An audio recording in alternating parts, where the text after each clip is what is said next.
limited number of touches that he does on a consistent basis. I do not like it. When you have the talent that you have in the backfield and Aaron Jones, and even to a lesser degree A.J. Dillon, they have to touch the ball more. Whether it's on the ground as a running or whether it's out of the backfield as receivers, they have to touch the ball more. It takes more pressure off of your young quarterback. Now, here's the thing. The schedule's not doing us any favors because next week we have to play Atlanta. And Atlanta's also not a good football team. And even though they're 1-0, and they had a great game against the Carolina Panthers, let's say the Packers do win this game against the against the Atlanta Falcons next week. As a fan, I'm convinced that no one's going to have any faith in us until we get to our game against the Saints. That game, I think, is going to be the game. That performance from Jordan Love against the New Orleans Saints, against that defense, is going to determine really what we can expect from Jordan Love. This is no disrespect to the Chicago Bears. This is no disrespect to the Atlanta Falcons. But number one, it'll be the toughest team on the schedule to that point. Number two, it'll be the best defense that we face so far that season. We won't face another defense of that caliber until we get to week 7 after our bye against the Denver Broncos. But number three, and most importantly, it's Jordan Love's first home game. It's going to be his first time in the regular season at home in Green Bay, in front of the Green Bay faithful, playing a football game. And so to me, it doesn't matter what happens next week against the Atlanta Falcons. Of course, as a fan, I want us to win this game. But for me, I'm focused on week 3. I'm focused on what will Jordan Love look like against an experienced defense that has Tyrann Mathieu and has Cam Jordan. What will they look like against a guy in Demario Davis and a defense altogether that I think is super underrated? That's a high-quality defensive unit, and it is his first home game. I loved what I saw from Jordan Love, of course, as a fan. I love that he started the season off strong. But most importantly, it is the Chicago Bears. And so we do have to temper expectations just a little bit. But the Chicago Bears, what are we doing? Like you mentioned, DJ Moore, 2 catches, 18 yards. Like, that's not – they were the only team last year to run the ball more than they passed. And they got DJ Moore, and they decided to air it out. But it's not working. And if you're DJ Moore and if you're the Chicago Bears, you have to figure this out because that was supposed to be the key to get Justin Fields to the next level. And if it's not working, what are you going to do? And I look at the running game. What they wanted to do going into the season was, take some of that pressure off of Justin Fields. But who led this team in rushing? Justin freaking Fields. And so if I'm the Chicago Bears and I really want to help accelerate the development of a Justin Fields, I'm contacting Indianapolis ASAP. Yo, what's it going to take for a Jonathan Taylor? You want a first-round pick? I'll give you a first-round pick. Jonathan Taylor, you want to be the highest-paid running back in football? Well, Justin Fields is still on his rookie deal. I'm going to pay you and make you the highest-paid running back in football. If not Jonathan Taylor, then trade for somebody else. Bring somebody else on board because Justin Fields, I don't think he can sustain that sort of level of play, especially given the issues revolving around the offensive line. This is still one of the lower-tier groups, in all the NFL. And now here he is running for his life. And on top of that, he has to carry the load rushing. Like what's going on here? And then you can't give up the number 1 overall pick, trade down, and then acquire DJ Moore and misuse him. I understand you guys have one of the best corners in all of football in Jair Alexander, but this is where you get creative. This is where you manufacture touches for your de facto number 1. This is where you did you watch the Seahawks and the Rams game? I did. You did. And so you see how the Rams, they were able to utilize Tutu Otwell. They send him in motion, and he literally have a running start in motion because he's such a small guy. He's about my high, 5'8", 5'9", less than 200 pounds. He's going to get jammed at the line. And so for a guy like that to get open and to have a clean release and not get jammed, you set him in motion. You do whatever it takes. And so with the Chicago, there's plenty of things that you could do. And so you can't sit here and tell me that because you're going up against Jair Alexander, that's your excuse for 2 catches, 25 yards. BS. So the Chicago Bears, they had to do a lot better. I mean, and like you said, this team was the favorite over the Green Bay Packers. It wasn't just me. It was the whole NFL on Fox crew, a bunch of people all across the world. And so this team got to step it up. Otherwise, Justin Fields is going to be in for a long, long season. Speaking of someone that could be in for a long, long season, let's move out of the NFC North, go to the AFC North. Days after becoming the highest paid player in the history of football, my guy, Joseph Lee Burrow, showed up to Cleveland and threw for 82 yards. Not 82 yards on one drive, not 82 yards in the first quarter, not 82 yards in the first half. 82 yards in the game. So much so that he was benched midway through the fourth quarter because enough was enough. Joe Burrow is 1-5 in his NFL career against the Cleveland Browns. And as much as it pains me to see my guy, Joseph Lee Burrow, struggle like that, I got to give credit where credit is due. Steezy, what statement did the Cleveland Browns make this past Sunday, holding one of the best teams, not just in the AFC, one of the best teams in football, one of the best offenses in football, to 3 points? Hey, we here, baby.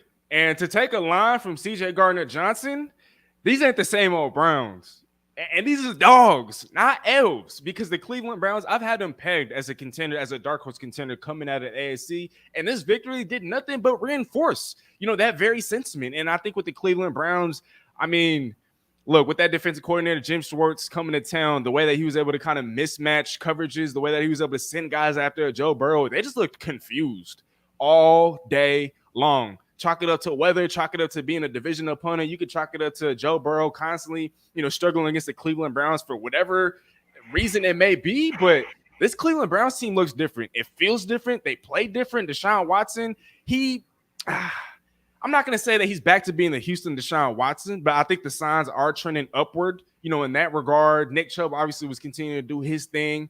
But this team has a lot of weapons. I think this team is primed to compete, not only in the AFC North, but in the entire AFC. And NFL better watch out, because I got something I want to say about the Cleveland Browns later. Look, I'm on record as saying that I think that if there's one division in football that can put all four teams in, it is the AFC North. Now, granted, the Bengals and the Steelers didn't do me any favors with how pitiful they looked on Sunday, but the Cleveland Browns proved a point defensively that they have an argument to be one of the best defenses, if not the best defense in football. No, they're not the best defense in football. We saw the best defense in football play football on Sunday night and smack around the New York Giants on Sunday Night Football. That's the best defense in football. But if you are the Cleveland Browns, you have to feel good. I am not 100% sold on what I'm seeing from Deshaun Watson. Maybe he can tell me that I'm wrong the next 3 weeks before we get to the quarterway point of the season, because I'm not sold.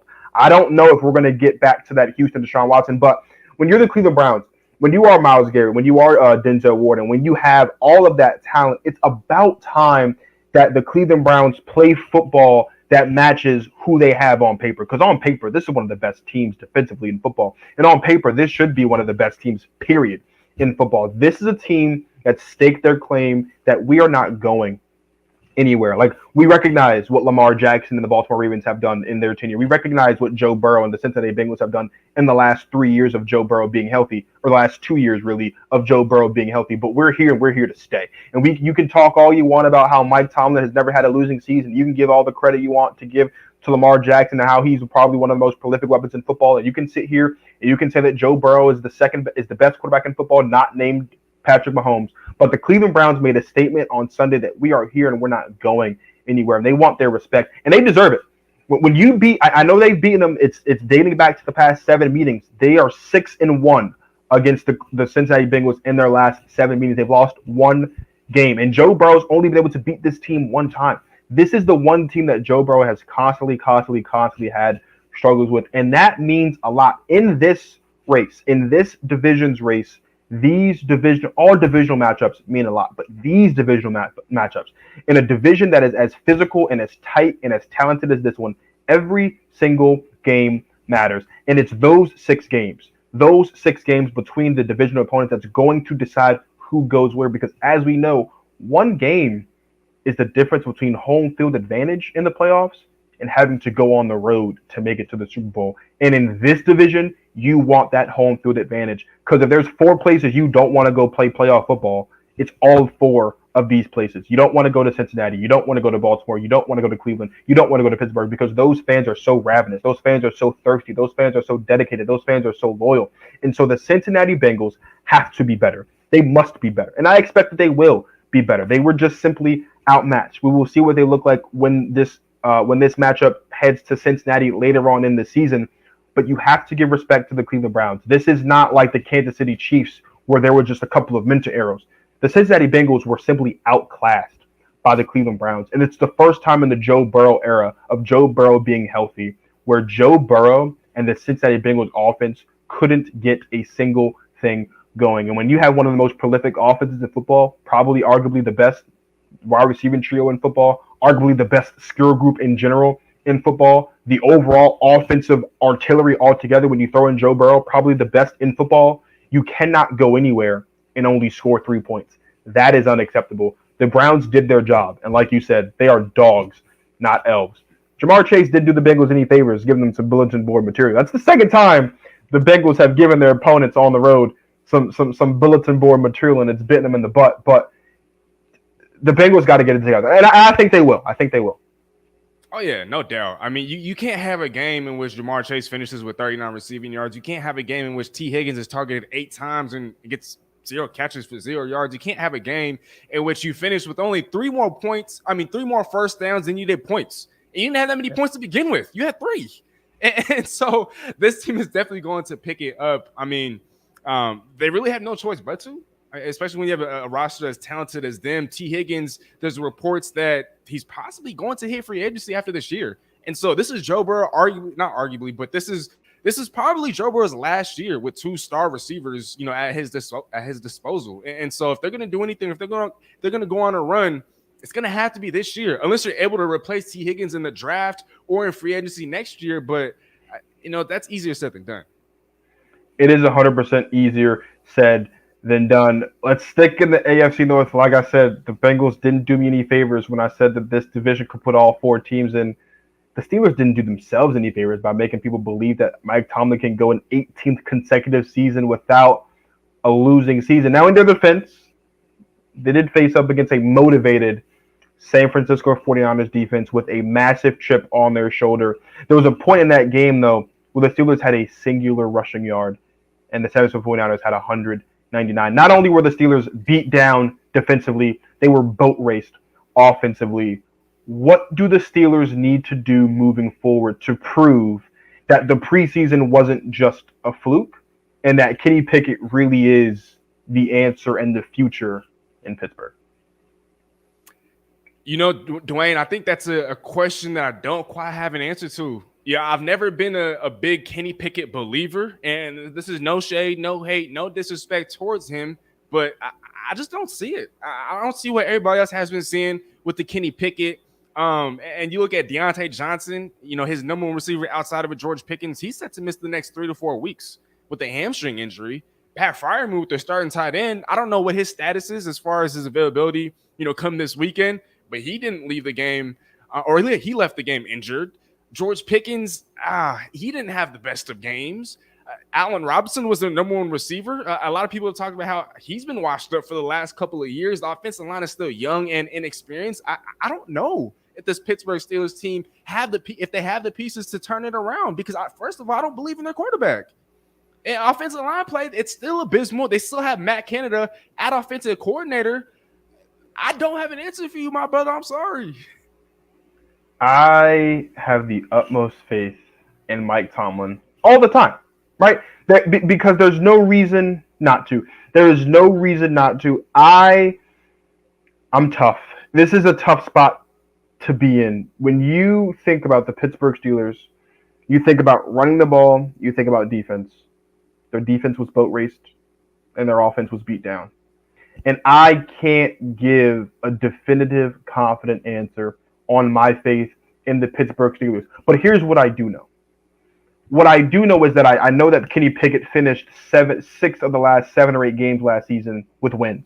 I do know that the Steelers went out in the draft this year and they got a guy in Darnell Washington who can be a reliable backup tight end. We'll have to see what it looks like now because Pat Freiermuth's health status is up in the air. I do know that they went out in that same draft and they beefed up the offensive line, an offensive line that was absolutely dominated by the 49ers defensive line. But let's cut him some slack. The Niners D-line is probably second, third best in the league at this point.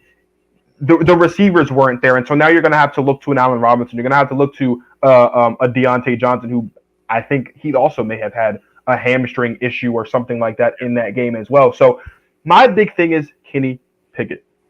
Kenny Pickett made mental mistakes on Sunday. Mistakes that the exact same mistakes he made to start the season last year. The exact same mistakes he made that put them in a position where they had to run the table to even get a chance to get that last wildcard spot, of course, ultimately falling short in the end. When I look at the Pittsburgh Steelers, I look at a tough team. I look at a talented team. But here's the deal. I don't know if Mike Tomlin has the magic to get another winning season or another 500 season. And it hurts me to say that, not just because I'm a fan of Mike Tomlin, not just because I respect Mike Tomlin, but because that is like something. Mike Tomlin's not a loser. He's gone 17. He's the only player, or the only coach, excuse me, in the history of the league to go this long without a losing season to start a career. We have seen we've seen instances of coaches have stretches in their career without a losing season. He has yet to have, from the moment he was hired to now, he's yet to have a losing season. And this is only week one. I know that. I understand that. I recognize that we've got a long season ahead. They have, I would say, a pretty favorable schedule. I think that they're probably going to get at least 2 or 3 wins within the division. I'm sure that they will get wins elsewhere. But last week, this past Sunday, that performance, if that's the Pittsburgh Steelers that we're going to see every single week, we might have to put that first losing season on Mike Tomlin's ledger. And as a fan of Mike Tomlin, as someone that I can't wait to see be inducted into the Hall of Fame inevitably as soon as his Hall of Fame career as a coach is over, that's a tough pill for me to swallow. So I know it's a tough pill for Steelers fans to follow. I do have the utmost faith and the utmost belief that they will make it interesting because they always do. It's never a foregone conclusion in the beginning. It always takes a while to get there. But that Steelers team that we saw on Sunday is not a team that's going to finish the season with at least a 500 record. See, Dwayne, I have the same affinity for Mike Tomlin. I love watching Mike Tomlin do his thing. He's still a top 3, top 5 coach in all of football for me, but I just look at the AFC. Heck, I'm looking at his division, and I've had this team pegged, to finish in last place in their own division, let alone the entire AFC, which is obviously considered the stronger conference in comparison to the NFC. I just don't know if he has enough, but like you said, I mean, he's done more with less in the past, and he's just a guy that refuses to lose. There's going to be a lot of time or games in the NFL in which an inferior team is going to be a superior team because of supreme coaching. And that's the one advantage that the Steelers have over a lot of teams in the National Football League, but the injuries are starting to stack up. We talked about the injuries on offense earlier. Cam Hayward, a very underrated defensive lineman, is on IR, I believe. Or is he on IR? Well, he's set to miss the next 3 weeks, 3+ weeks. And he's very vital to that team's success, and especially to what they do defensively. TJ Watt had a monster performance, 3 sacks, among a plethora of other things that he was able to do, but he can't do it alone. And so Kenny Pickett's going to have to step it up. Like you said, he had a great preseason. This team was winning football games with him down the stretch last year. It just was a little too late. So we'll see what happens. I don't want to completely dismiss him and just say that it's impossible for him to, to kind of prove me wrong. I just don't have the belief in it. I need to see it first to believe. But again, Mike Tomlin is still there. So we'll see what he can squeeze out of this football team. That's a great point. And as I said at the top of the show, this is Overreaction Wednesday. As always, there's always overreactions that take place after week 1 concludes. So, Steezy, we're going to do highest of highs first.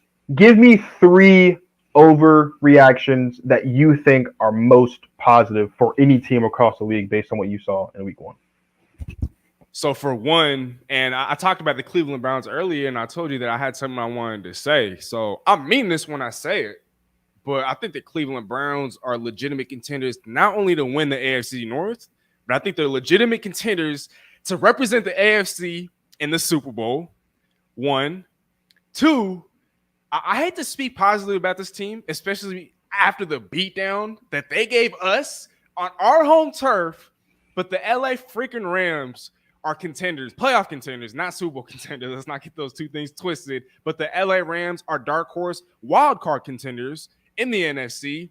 And 3, oh man, this is gonna pain me to say, but the Cowboys are going to be the NFC representative in the Super Bowl.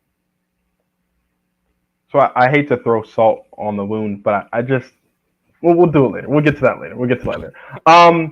So my highest of highs, I mean, it's pretty simple. I've got 3 of them, and it's all kind of laid out for me. And I'm going to start with the Dallas Cowboys. I'm going to start where you left off.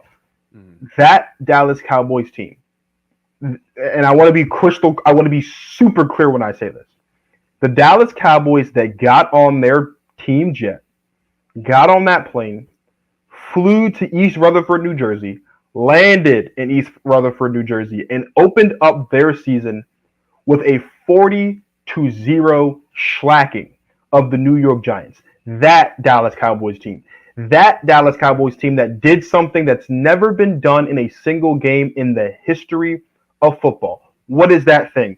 They blocked a field goal for and returned it for a touchdown. They got a pick six. They won the turnover battle 3-0. They won the sack battle by 7-0. That feat, those stats together have never been done in a single season. The Cowboys did it in a single game. That football team that showed up to play the New York Giants this past Sunday night, that team is not only the best team in the division, that team is not only the best in the NFC, that team is the best team in football. And that Dallas Cowboys team, the team that we saw on Sunday, is the team that's going to win the Super Bowl championship come season's end in February. That is how good that performance is. The Dallas Cowboys showed us something that we haven't seen in a very long time. And I know what the Dallas Cowboys haters are going to say, oh, well, we didn't see Dak do this. We didn't see Dak do that. Well, gee, brother, gee, sister, when your defense is that dominant, what does Dak need to do? What does CeeDee Lamb need to do? What does Tony Pollard need to do? What does the offense need to do when your defense is that prolific? Staying on that same Dallas Cowboys wave. I said last week in my season preview episode that Michael Parsons is the best defensive player in football. And I mean that. And I also said that if Michael Parsons has a career year like I think he will, he can break the sack record this season. And I believe that as well. He can get 23 sacks this season. He's off to a good start. If the Michael Parsons we saw on Sunday shows up for the rest of the season, that Michael Parsons isn't just the defensive player of the year. That Michael Parsons is the NFL MVP.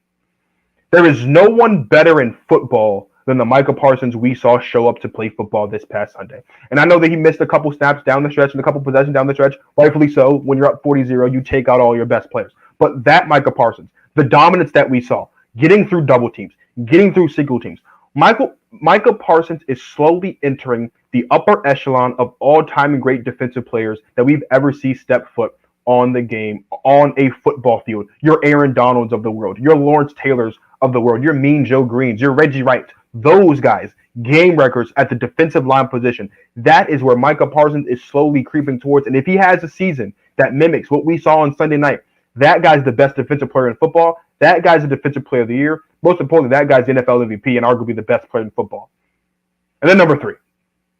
And I've been beating this drum all off season, so this isn't really an overreaction for me. I'm just confirming it. And I hate to do this at the expense of my guy Steezy Smith here, but I have to do it. Someone has to say it. The Los Angeles Rams haven't gone anywhere. I don't know where people thought they were going. Like last season was a bad season. Last season was historically one of the worst follow-up seasons for a Super Bowl champion in NFL history. I get it, but let's put that in some context. Matt Stafford missed about 6 or 7 games last year. Cooper Kupp missed a bunch of games last year. Aaron Donald missed a bunch of games last year. We start off the show talking about the importance of the absence of Travis Kelce and Chris Jones. When your 3 best players miss half the season collectively, individually, that's 18 games collectively that they didn't play together, of course. That's bad. The Los Angeles Rams aren't going anywhere. That LA Rams team that we saw this past Sunday that saw Tutu Atwell, and I hope I say his name right, Puka Nacua, however you say his name, each go off to a tune of 119 yards passing. That offense, those two, the way that they perform, number one, if you're a Rams fan, you can breathe a big sigh of relief. You can breathe easy these next 3 weeks while Cooper Kupp is out. But more importantly, what that means is now there are people on that depth chart behind Cooper Kupp that defenses have to worry about. And maybe you can say, well, maybe they only had those games because Cooper Kupp was out. I would agree with you if only one of them did it. But we got 2 guys each go off for 119 yards passing against what's supposed to be one of the best secondaries in football. And so if you are an LA Rams fan, you feel super, super confident about what you saw your offense and what you saw your football team go out there and be able to do. And if you're an LA Rams fan, you can comfortably say that not only has my team not gone anywhere, but this team can still be in the thick of things in an NFC conference that is still very, very, very, very, very loose. Those are my three highest of highs for the week. Now let's get into some lowest of lows. What are your three lowest of lows for the week one? Man, so number one, I got to start off with the team that the Cowboys dismantled, and the New York Football Giants. I think this team is going nowhere fast. I mean, I understand that they went 0-2 against the Cowboys last year, but to fall flat on your face at home, 40-0, that unacceptable, especially for a team coming off a playoff appearance. Danny Dimes just got paid. Saquon kind of got paid. You took a wide receiver in the third round and a Jalen Hyatt. You thought you addressed your need for a number one pass catcher for Danny Dimes in a trade for Darren Waller. Defensively, you added some pieces. You traded a 7th round pick to get an Isaiah Simmons, who kind of balled out in the preseason. And so I think with the New York Football Giants, look, to me, I think this team finishes last in the NFC East. I truly do. I mean, I've been higher on the Commanders than other people, but this was a dismal performance all around. I don't know if Danny Dimes has regressed, but man, the New York Football Giants, I think tough times are going to be ahead for this football team. That's got to be one of my lows, or the lowest of my lows. My second low, Kirk Cousins and the Minnesota Vikings. Y'all couldn't beat a Baker Mayfield-led Tampa Bay Buccaneers team. And no disrespect to the Tampa Bay Buccaneers. They still have a nasty defense. They still have a top-tier duo out wide receiver in a Mike Evans and a Chris Godwin. There's still some weapons there. But Minnesota Vikings, y'all are coming off a season in which you guys went 13-4, won the NFC North, and this is how you guys come out in week one against Baker Mayfield? Again, there's a theme here, but I think the Minnesota Vikings, if they don't get things in control fast, they could finish last in their own division. We know what your Packers are now capable of. The Bears, I think they're still a team that could possibly ascend. You know, the talent is there. And then the Detroit Lions, I mean, no one's touching. I don't think right now, I think the NFC North is the Detroit Lions to lose. And so the Minnesota Vikings, they're also a team that's in danger of going from first to last. You know, every year before the season starts, you know, the people like us, guys in the media, we're always talking about which team is going to be the first, or which team out of this division or that division is going from last to first. Well, the Vikings, I think they're on the way to finishing from first to last, or going from first to last if they're not careful. I mean, they have all this talent, they have all these pieces, but last year their record was only 13-4 because of their record in one-score games. Now they're off to a very rocky start, and so I don't know what's going on there. And then 3, Seahawks fans, if you're tuned in, you might want to cover your ears. But ever since Seattle left Germany last season, my Seattle Seahawks, if I'm not mistaken, are 3-7 or 3-8 in their last 11. And Dwayne, I know you saw this post on my Instagram the other day, and some people have actually gone up to me and they're like, how is a game from last year relevant to this year? I'll get to that in a little bit. But in the second half of the last 2 games that Seattle has played against the Rams and the 49ers, they have been outscored by an astonishing score of 48-6. 48-6 in the second half. And that's in stark contrast to what they've been able to do to their opponents in the first half of games, in which they've outscored the Niners and the Rams 30-23 in the first half. But then the second half, things have just imploded. And I'm saying all this to say that I hope that this doesn't become a pattern, but what if this is the start of my team just being exposed? Right? And so I'm not going to sit here and say that Seattle isn't going to make the playoffs. I'm not going to sit here and say that it's time to panic in Seattle. But again, and I hate that always has to get to this point, because I'm not calling for the man's job, but you got to look at the head honcho, Pete Carroll. I mean, if you watch that game, right? That defense. Oh, you know I watched that game. Yeah. Look, there is simply, I know Devin Witherspoon didn't play. I know Jamal Adams didn't play, but why are we still running the same stuff that we were running back in the Legion of Boom heyday? Like, that stuff isn't going to work anymore. Bobby Wagner's back. Jamal Adams is coming back. We can't keep doing the same thing that we've been doing for years and years and years. It seems like ever since 2019, 2020, Seattle has a stretch in the season in which they not only look like the worst defense in football, but they look like the worst defense in the history of the entire NFL. I don't even think that's crazy to say, because last year and the year before that and the year before that, Seattle had a 3, 4, 5, 6 game stretch in which they were which they were setting record numbers for futility. And so if Pete Carroll doesn't switch things up in a hurry, in a jiffy, if he isn't ready to let go of some of that pride, let go of some of that ego, man, my Seahawks could fall out of the playoff race in the NFC almost entirely. So we better get it fixed. I'm glad you said it, so I don't have to. Because the Seahawks are on one of my lowest of lows. I spent the entire offseason. The Seattle Seahawks are not a bad football team. I want to make this crystal clear. I do not think the Seahawks are a bad football team. What I do think is that there are a lot of Seahawks fans that come season's end are going to be heartbroken. For a couple reasons. Number one, because the Rams haven't gone anywhere. I don't know. They were hurt. I don't know where people thought they went, but they were hurt. But more importantly, Geno Smith. I'm not saying Geno Smith played bad on Sunday. I would say Geno Smith played okay. He could have been better, of course. But Geno Smith had one really good season. Here's the deal. The bar was not that high. And I'm not saying that to be disrespectful. I'm saying that because that is the reality of the situation. When you look at Geno Smith's career, the bar wasn't that high to usurp, to have a career season.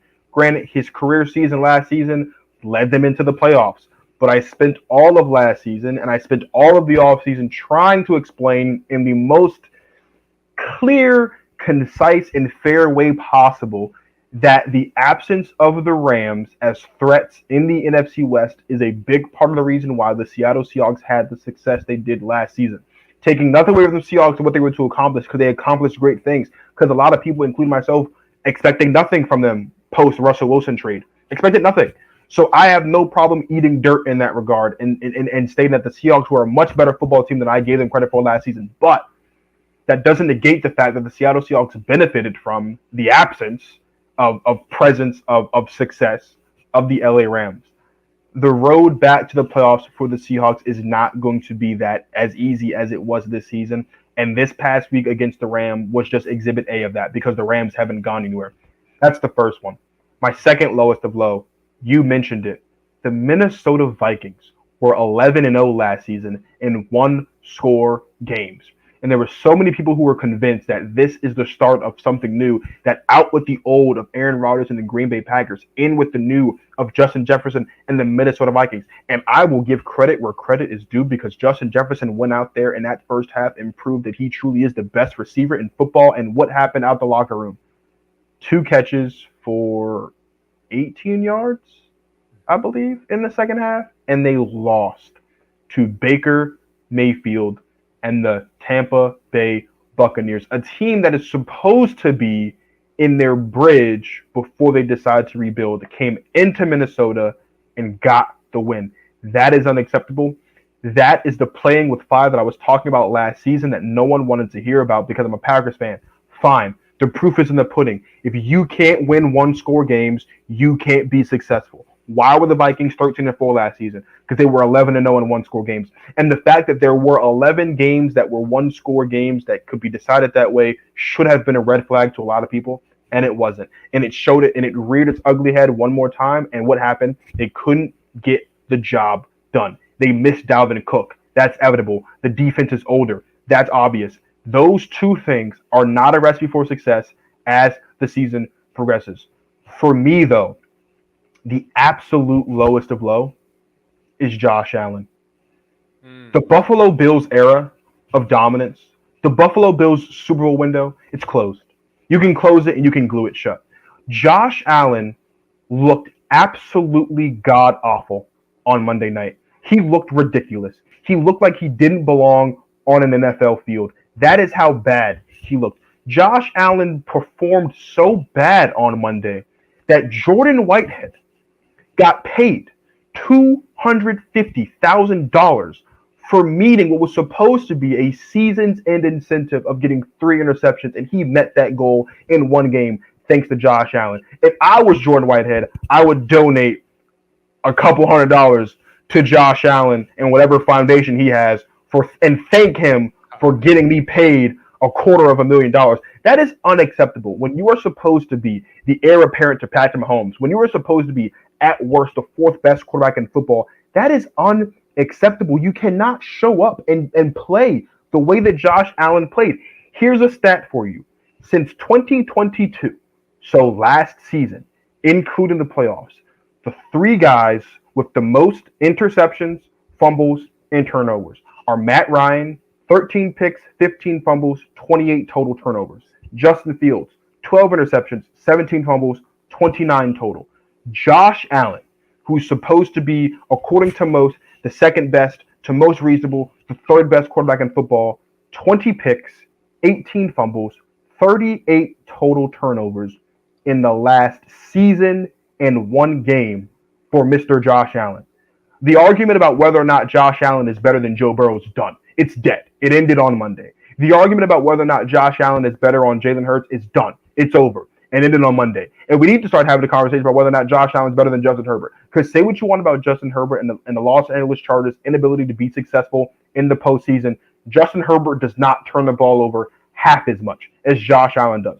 Josh Allen is slowly falling down the ranks. The more we see Joe Burrow play football, barring this past Sunday because the defense was great in Cleveland, the more we see Jalen Hurts play football because his stock is ever rising. The more we see Justin Herbert play football, the more we see Tua Tagovailoa play football. If Lamar Jackson comes back and beats who we think he's going to be, we're going to have a serious conversation about whether or not Josh Allen's even a top 10 quarterback come season's end if this continues, if this version of Josh Allen continues. And for me, this isn't an overreaction because I said this last season. There were so many people out there that wanted to make a big deal about the fact that Dak Prescott threw 15 picks last year and led the league in interceptions. But no one said a peep about the fact that Josh Allen did lead the league last year in interceptions. He also led the league in red zone turnovers, had more than double the amount of the next closest quarterback in the red zone when it comes to turnover. But no one said anything because the Bills were always winning 10 games and they were always making it to the playoffs.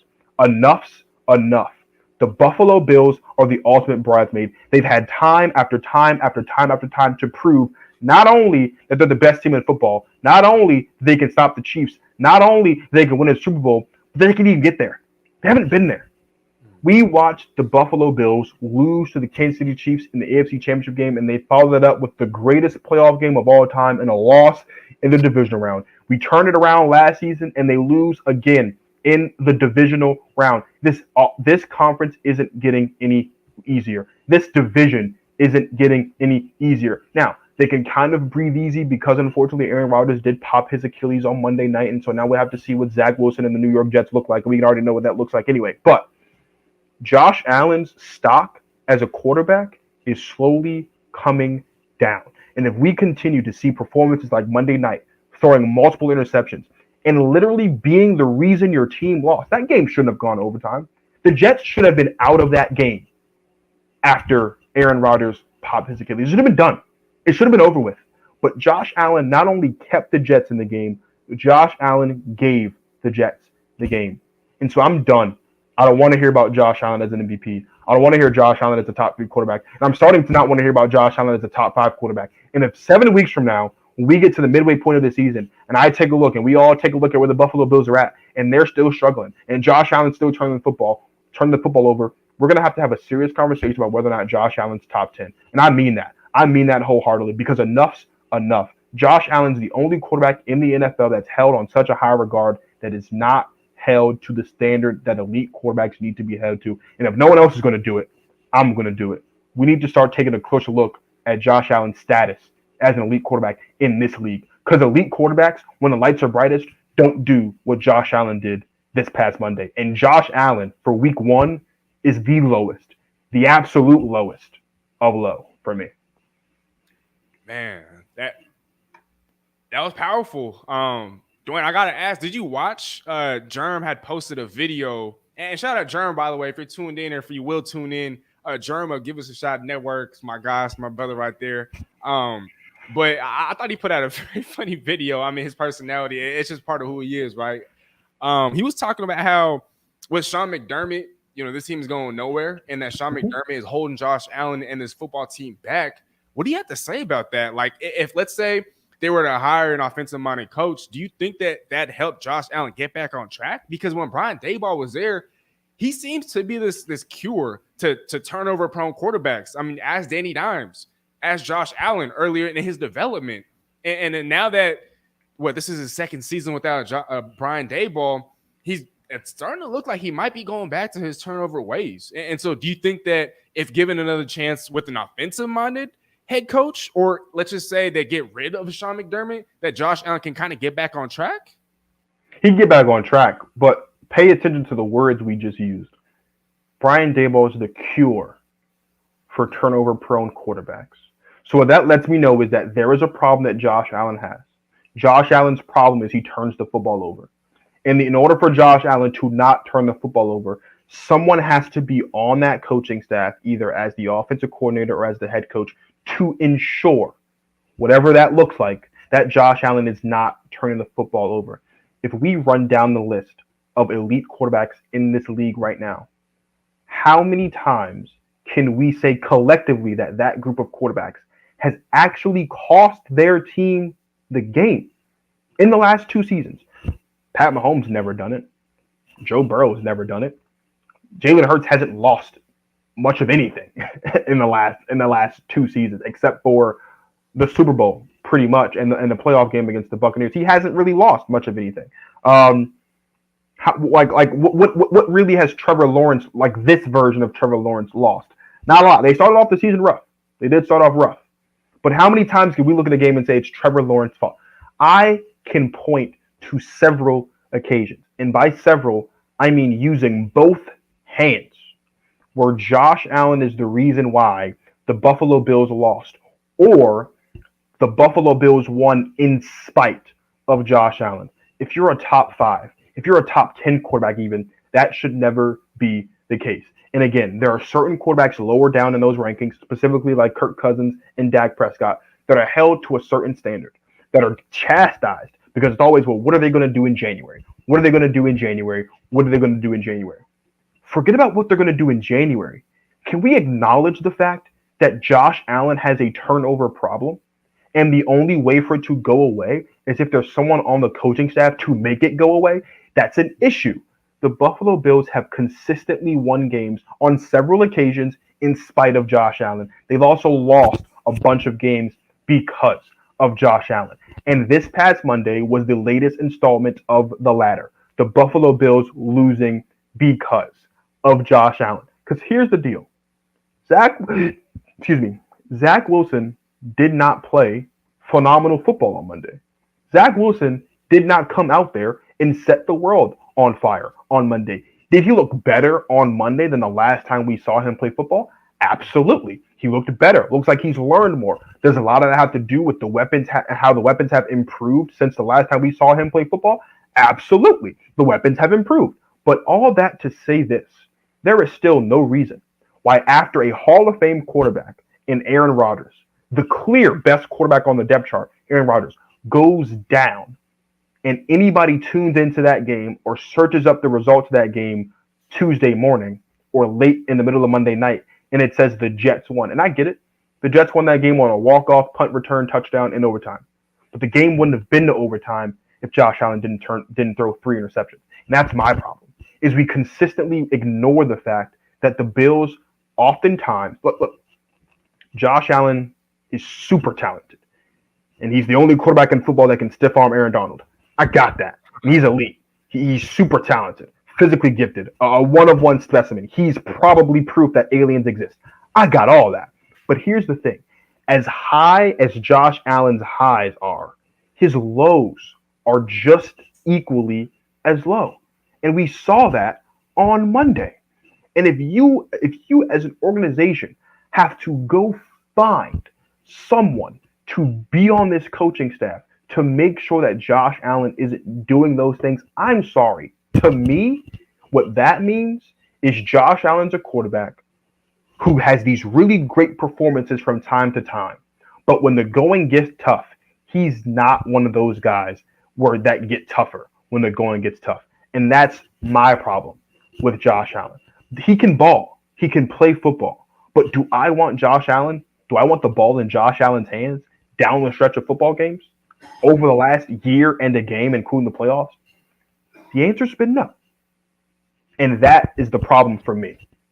And that, to me, means that we need to start reassessing whether or not Josh Allen is an elite quarterback in the National Football League. That or whether or not he's overrated. You know, I've had a lot of people come up to me with the argument that Lamar Jackson is a better quarterback than a Josh Allen. And, you know, for time and time again, I've told people that, oh, no, it's Josh Allen, it's Josh Allen, it's Josh Allen. But now I'm starting to think that I might need to retract some of those statements. I mean, Lamar Jackson has unanimous MVP. Josh Allen doesn't. Lamar Jackson, I think, has a higher winning percentage in the regular season than a Josh Allen. And now I'm starting to sense Stephon Diggs and his frustrations with the Josh Allen. Because I'm not going to lie to you. When Stephon Diggs had that little, not even little, but all offseason, there was a lot of drama between Stephon Diggs and what his qualms were, you know, with the Buffalo Bills. I was confused. I was just like, yo, what is he tripping for? He's one of the highest paid receivers in football. He's constantly fed the football. But I think he just saw what we've been talking about a lot earlier than others. Or maybe he was able to realize it before everybody else, before the rest of the public has kind of caught on. And so he knows his quarterback better than you and I do. And so maybe he kind of came to that conclusion like, yo, yes, I'm going to be fed the ball. Yes, I'm going to be paid. But am I going to be winning Super Bowls with the gunslinger of a quarterback and a Josh Allen, you know, on this football team? I don't know. And now he's talked about how, you know, they've kind of resolved the issue or whatever was going on behind the scenes. But have they? How do we know that come the trade deadline this year, he's not going to want out? Or once the season's over and they implode yet again in the playoffs, that he's not going to want out? And so now I'm starting to feel for Stephon Diggs. And I'm not going to sit here and say some of the things that you said. I thought you made some great points. I still think that Josh Allen is a top 5 quarterback. Maybe not top 3 anymore, but on the lower end of the top 5 lists. But if you were to slide out of the top 5 and become more of like a top 6 through 10 type of quarterback by season's end, I wouldn't be surprised at all, especially given this downward trajectory that Josh Allen has been on. And one more thing I kind of wanted to note, I've been seeing Josh Allen everywhere. Gatorade, what is it? NFL Sunday Ticket. I'm seeing him on the cover of a bunch of trading cards, magazines. He's all over the place. And years ago, when Baker Mayfield was a part of the Cleveland Browns, he used to get. And he had more commercials than wins. Yeah, wins and more commercials and touchdowns. And now I'm starting to think, hold on, is Josh Allen entering Baker Mayfield territory, and where off the field there's more notoriety, and you see him more off the field. You see him winning more off the field than he is winning on the field. Is the fame getting to him? Is he so distracted that his play on the field is being affected? Could that be what it is? I mean, he's always been a turnover prone type of player, and so now you kind of add that extra attention. He's on the cover of Madden, for crying out loud, and so there's just been so much more the spotlight on him off the field that now I'm wondering, is it affecting his play on the field? I hope not. And I'm not going to sit here and say that that's the problem or that's what's happening. That's what's plaguing him. But I don't think it's helping him right now. Here's what I'll say before we wrap up, because I do want to get us out of here, and I do want us to talk about Thursday Night Football just for 2 minutes. Josh Allen in 2018, rookie season, 12 picks. 2019, 9 picks. 2020, 10 picks. 2021, 15 picks. 2022, 14 picks.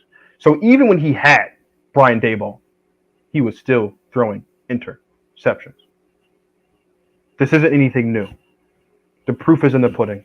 There are a lot of people out there that don't like stats because people think that stats don't tell the truth of the game. Here's what a stat is. A stat is a record of what happened. And in Josh Allen's career, he has never thrown less than 9 interceptions. He's on pace to have a career high in interceptions. That isn't good. He has a 7% interception rate right now, which means 7% of his passes so far through 1 week, interceptions. Not good. Not top 3, not top 5, maybe top 10. I don't know. If I had to rank 10 quarterbacks right now in the NFL based on week 1, Josh Allen, not on that list. That's all I'm saying. Let's get out of here super quickly before we do that. Thursday night football tomorrow night. Eagles, Vikings. Oddly enough, these two teams, if I'm not mistaken, also played Thursday night football in week 2 of last year. Or maybe it was... I think it was Monday night. I think it was Monday night football instead. But still, another primetime matchup for the Eagles and the Vikings. Who do you have winning this game? Man, on a short week, I'm going to have to go with the superior team and the team that's playing at home.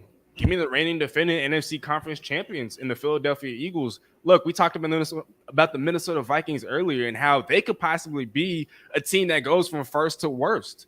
And I think if that were to happen, I mean, this is a game that they're probably going to have to lose. I just don't envision a scenario in which Minnesota is able to pull off an upset victory. I know that people like to harp on Kirk Cousins all the time and what he does or what he doesn't do in primetime football, but I don't think he's going to be the reason why they lose this game. I just think defensively, although they have a Brian Flores, and so they're now more aggressive on defense, I think defensively they're taking a step back in the talent department. I think when you look at the running backs, I like Alexander Madison, but he's not even what Dalvin Cook was. And so your rushing attack has taken a step back. Your defense has taken a step back. Yeah, you have more weapons outside of a Justin Jefferson and a Jordan Addison, who I think is going to ball out because Darius Slay is probably going to shadow Justin Jefferson. And remember, they held him to 3 catches for 48 yards last year. And so there are games and there are times when Justin Jefferson can be put in check. And when he's checked, there's just absolutely no way this football team is going to win against a superior opponent. And so on a short week, coming off a devastating loss, you've taken a step back defensively. You've taken a step back in the ground attack. I don't know if Kirk Cousins is in for a regression. There's just not much optimism. There's not much reason for me to side with the Minnesota Vikings. Give me the Philadelphia Eagles here. I agree. The Eagles are going to win this game. There's a lot of people that made a big deal about the fact that the Eagles struggled against the Patriots. Yeah. And I didn't make a big deal about it, but I did think it was concerning. Somewhat. With the fact that they were only able to win 25-20. And my guy, MJ, Eagles fan, he said on his show today, I think it was earlier, it might have been yesterday, one of the days, he was like, it's not a big deal because Bill Belichick's one of the best defensive minds in football. And if you look at it from that perspective, totally agree. One of the greatest, if not the greatest defensive mind the game has ever seen. And so from that regard, I would agree with MJ. I do think that it's okay. At the same time, though, we do have to remember that there's been a lot of moving pieces. You do have a first-time offensive coordinator at this level, and you do have a new defensive coordinator as well. But with that being said, I agree. We're going to get the exact same outcome this time that we got last time. I don't just mean a win. The Eagles went out there last year at home against the Vikings and destroyed the Minnesota Vikings. The Eagles are going to do, again, on a short week at home in primetime and destroy the Minnesota Vikings because they are the superior team. They're going to start the season 2-0 for the second consecutive season. The Minnesota Vikings have problems. And the Minnesota Vikings are in danger of making the best receiver in football very, very, very unhappy. I'm not going to make a big deal about this, but I'm just going to put it out there. Justin Jefferson and the Minnesota Vikings were working on a contract extension this offseason. They didn't get up to one. Granted, they don't have to because he's still in what I believe is his 3rd year, so they still have another year, and then they can pick up his 5th-year option. I get that. But if this season continues the way that it started, and it's not going to get it's going to get worse before it gets better because this is not going to be a good game for Justin Jefferson and the Minnesota Vikings offensively. There can come a point in time towards the end of the season. He's not going to. I don't think he's going to ask to be traded, and no one's going to trade. They're not going to trade him anyway because they're going to ask for way too much. No one's going to be able to give him what they want right now. But as we get closer to the end of his deal, as we get close to the end of this season and into next season, I won't be surprised if Justin Jefferson becomes more and more unhappy. He's the best receiver in football. The offense is taking a step back. The defense is taking a step back. The team has taken a step back. We're going to see more of those steps back tomorrow night, Amazon Prime in Philadelphia when they lose. It's always a pleasure to have my guy Steezy A. Smith on the show, and it has been way too long. The hope, the goal, the inevitable is that the gap between his next appearance will not be as long as the gap between this appearance and his last appearance. Before we got here, Steezy, please let everybody know where they can find you and all of your content. Man, Dwayne, first of all, I just want to say, thank you so much for having me on. Like I said at the top of the show, I haven't been on since you've been a part of the Give Us a Shot network. And so it's a pleasure. It's always a pleasure working with you, my brother. Shout out Germ.